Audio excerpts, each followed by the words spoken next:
ప్రవాస సమయంలో అనేక శివలింగాలు ప్రతిష్ఠించి శ్రీలంక నుండి పుష్పక విమానంలో ప్రయాణిస్తుండగా గౌతమి నదీ తీరానికి వచ్చేసరికి పుష్పక విమానం కదలలేదు.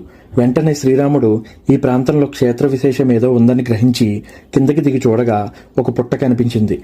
అప్పుడు లక్ష్మణుడు ఇక్కడ ఒక బాణం వేస్తే ముక్తిగుండం అనే ఒక బావి ఏర్పడింది. ఆ బావిలో నీటితో ఆ పుట్టని కరిగించగా అందులో శివశివ అంటూ తపము ఆచరిస్తున్న ఒక స్త్రీ కనిపించింది.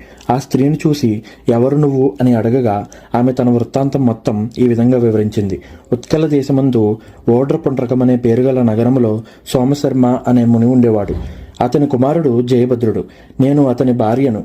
నా పేరు శ్రమణి. నా రూపాన్ని చూసి ఒక గంధర్వుడు నా పతి స్నానమార్థమై వెళ్లిన తర్వాత నా పతి రూపంలో వచ్చి కామలీలయందు ప్రయత్నిస్తుండగా నా భర్త వచ్చి తన రూపంలో ఉన్న గంధర్వుణ్ణి భస్మం చేశాడు. కృతాంజలిగా ఉన్న నన్ను చూసి నీవు చండాల స్త్రీగా అవ్వమని శపించాడు.